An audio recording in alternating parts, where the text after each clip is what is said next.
one training cycle, if you got all that strong, instead of just the main lifts, as a total strong unit, you're way, way stronger. Now do that 4 or 5 times a year over just 5 years. Do it over 3 years. All of a sudden you're deadlifting 10 fucking 50. And you're a beast. With no injuries. You're benching over 500. And you're squatting raw on a high 7, no problem, with no knee pain whatsoever. That's what I like to look at for the future. But every cycle builds upon the next. I never looked at a percentage my whole fucking life. I just went on what I could do, started low enough, and then figured out my own training cycle and just added a little weight here and there the whole time. So when you say like 4 or 5 times throughout the year, so let's say one time, how long of a period of time is that? It could be 10, 12 weeks easy. Okay. Yeah. So where would you start? So this reps. I would start off with reps like with 10s. And then I really would. All the way down to like where maybe you some 2s, doubles. Yeah, doubles. Okay. Now near a meet, Pretty conservative. I never maxed out before a meet, but sometimes I would take, if that last heavy day, which was usually 13 days out, 14 when I was a lighter guy, 13 when I was 14 when I was a heavy guy, 13 when I was a light guy. But if it didn't feel that double was going to be right, I took a little bit heavier single and made it really easy. And then I would take a heavy walkout and hold the weight to let my central nervous system feel some weight. Okay. But I got strong all the way through. And then you're set up for your next cycle because you knew what worked the last cycle, just add a little bit more weight. Yeah, so you're saying like the first cycle you did, say 100 pounds for the sets of 10, and then the next one you're trying to do like 105. Just simple little things like that. Are you doing that for accessories too? Yes. Okay. Just I had all the weights on my accessories too. The same kind of weight. Okay. So all in all, let's say you went up 10 pounds in the squat on your 10s. And then you did that all the way through for your 8s, your 5s, your triples, your doubles. For one set of 10, total volume, you went up 100 pounds. Let's say you did two sets of 10, 200 pounds that workout. Then the next workout, you're up again. Look at the total volume in thousands and thousands of pounds over one training cycle that you went up. All positive. Nothing negative out of it. So it all builds upon the next. And you're making yourself, as I said earlier, this impenetrable suit of armor in all areas that won't break down. And sometimes when your form breaks down in the squat or deadlift, it's because another area was weak. So you're building up that area too. Okay. So as your strength, your natural strength goes up here, and your natural weakness is here, your strength will get way up here. We got to bring this up and have it match all the time. This will always be weaker, but we got to bring it up closer so there's less of a gap here that is a breakdown of technique or injury, or both. So you touched on CNS priming. So what are your thoughts on like that before like top sets? So like holding, No. You don't think that Your that, top set like, is your right set. that If doesn't, if you try to say, I'm going to prime my central nervous system, well, you could do that afterwards. If you do it before, there's a good chance that it's not going to be high enough or strong enough for your top set. Like you can't do a heavy walkout and then take a light weight and expect that to be your top set. Your central nervous system might be burnt out. It can only handle so much. Gotcha. In the old days, the old Russian Olympic lifter said, because I was over there then, before Russia broke up, when it was still USSR, when they were still walking into wherever we had a little meet or we had a training session, they were still walking in with bags this big full of D-ball trying to give us it for our blue jeans. They said, you only have so many max lifts in your lifetime, don't waste them in the gym. Even though they do singles, they're not all max singles that those guys do. And a lot of stuff, speed work, is based on the old Olympic weightlifting stuff, not absolute strength for a one rep max, which is different.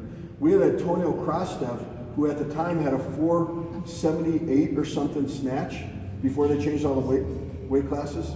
And he was a super heavyweight from Bulgaria. He came to one of our world championships. A few days before the meet, I saw him take high bar, no belt, no knee sleeves back then, no nothing. I saw him take 750 for a triple playing around in the squat. Now, when he was here, he just, boom, dropped and bounced and got his speed and got up. When he put some wraps in a suit on, he missed 880 in the squat because he couldn't get the bounce and come up high enough. So the absolute strength is different. You know, he did a clean and jerk of like 562. He bombed out with 462 in the bench. His best deadlift, he said, was only 345 kilos, which is 760. Because it's different. Powerlifting is different. But what do we take from Olympic weightlifters? The assistance work. So if you're a power lifter, there's a good chance you should be doing some Olympic weightlifting style squats and stiff leg stuff and little assistance work in the off season to complement your power lifts. But it has to transfer over. For me, it was high bar close stand squats because I was so strong from here to here, my quads were weak, and that helped out. A lot of what you talk about sometimes is specificity in accessory work. So I remember you saying, like calf raises, for example, you only ever did seated calf raises. Yeah. And the reason is because My legs were always bent. that's the When I most squat, when I deadlifted. approximation of where you need it in the squat. So I just bombed the crap out of them. Just bomb them Because right it felt there. like it gave me more stability. Yeah. It made my knees feel good too. You're working your calves, all the back of your knees. And you know, there's so much information out there. I was telling some of the girls earlier, don't answer it if you heard it. But because you got to push so hard off your feet and drive through your legs in the bench, if you train your calves harder and flex them, you get more push. That's a lie. I just made it up. But see, that's what you got to be careful of because someone can make something sound real good. I actually got that from Dave Tate. He said that once. Yeah. But so you got to be careful who you listen to. It's got to be, you got to work it out on paper. Fuck typing shit. Write it down. You get a different view of it. And make sure it's all doable. You know what I said at the beginning? What I said at the beginning, right before you got here, is when guys usually mess up a routine, or girls, you're guilty too, is when they mess up a routine, it's usually about 3/4 of the way through, they miss reps or they get hurt or they're just negative about everything. It's because they didn't dot their I's and cross their T on their routine beforehand and figure it out and make sure it's all doable. They set their sights too high and then they blame the routine and say, you suck. And I said, no, you suck. That's pretty much it. So just take your time and make sure everything is doable, and you do a little bit of power bodybuilding type stuff to get everything freaking strong. A lot of times, I've taken people that loved sumo style, and their sumo style looked great up to a certain weight, but there was just a weakness there, so I took them back to conventional deficit deadlifts for a whole training style, came back up to their sumo's perfect and way higher. They were just missing something. Some of the younger guys here are all loose, but their technique doesn't look back, but they're all loose and something's off. Just more and more reps. The more times you do it right means the less times you do it wrong. So you set a precedent for your body to keep doing it right. And then you get that mental positive attitude the whole time. That's how you do it. You don't get a mental positive attitude from missing shit and doing shit wrong all the time. You get it from doing right. So take your time and do it right. So when you set up a program, it's like what I'm picking up from it is it's like a years and years process. Almost. Well, in the old days, all the Russian Olympic weightlifters would have something on the back wall or at home. It was a year program, and every program, even your off season, should flow into your in season. That's why it's easy, because all the exercise you're doing off season should correlate over or transfer over real easy to your main lifts. So it's just a version of a squat that's going to lift. Like I said, front squats never did shit for me. I couldn't stand them, so I didn't do them. I did a high bar closer stand squat. It helped me out more. I did deficit stiff legs for a whole training cycle. I do like 3 weeks of 8s, 3 weeks of 6, 3 weeks of 4. Then I'd come back. It would feel a little different right away, but all of a sudden, it starts kicking. In the squat, when I did a whole cycle, 8, 10 weeks at least of a high bar close stance, when I came back to my regular squat and I went to push out of the hole, my quads that I wasn't used to being strong, boom, right through it. That's an awesome freaking feeling. Yeah. So when you're working with that, like my son, like how many meets a year? Should we be looking at 1 meet, 2 meets? 2. 2. Because you want enough in between so you can get stronger and lay down a bigger base. You're only as strong as your base. Yeah. If you never keep developing your base, that's everything underneath, all the, like I said, dotting the I's and crossing your T's, it never gets stronger, so that gap gets, from your strength and your weaknesses, gets bigger and bigger. Then you start having problems. Yeah. How often do you switch up accessory exercises? If it's not broken, don't fix it, or Right. do you just switch them up? I wasn't really the West Side way where they varied them all the time. I was, if it felt right, I kept going. Okay. I'm gonna work the shit out of it. Just lots of reps, lots of reps, lots of reps. And depending on the assistance work, if it was more a compound, like a bent over row, I would cycle it and go up to heavy doubles. I'd follow my deadlift routine. It's not overtraining if you condition yourself for it. So you were saying you built your program from the back end, right? Yeah. So you would basically pick a weight that you wanted to hit. That's realistic. Let's say your best deadlift is around 750, right? Let's say you want to hit 770. 20 pounds is actually realistic based on fixing your technique and stuff, and if you do some right assistance work. So if you write 770 at the back end for the meet, say, okay, what does my last heavy day of training have to be? Like 750 for 2 or 745 for 2 or something like that. So put that in and then work back and see where you end up and see if it's all doable.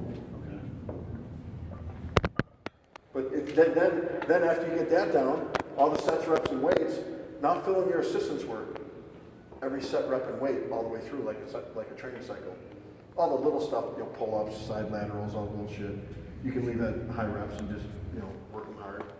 But all that heavy main bent rows, heavy push-downs, shoulder presses, close grips, inclines, pause squats, you could cycle them along. They're always going to be lighter anyways. That's how I worked it. That's how I worked it from doing too much volume in the main exercise, where I put it for some assistance exercise, and I never needed a deload or got fucked up. So with you varying exercise, so like pause squat compared to regular squat, like pause squats. Drop down and weight. Start off with just drop 50 pounds. Would you do that through the 3-week cycle though, of like 10s? Yeah. Do that for 10 reps. Oh, yeah. And then the next one. You got it. That's called getting in shape to get in shape. Plus, you're building speed, you're building endurance, you're building testicular fortitude.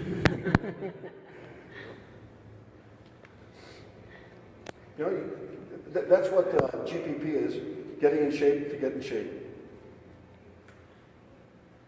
So you said you did a cycle of closed stand squats. You didn't do regular squats for that whole cycle? Nope. Okay.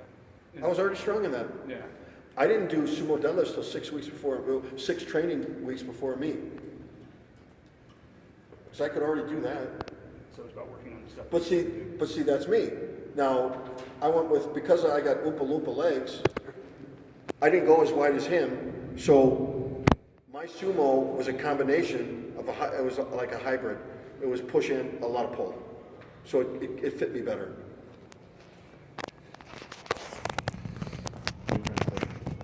I'm saying my sumo is not like your sumo. You got a real sumo.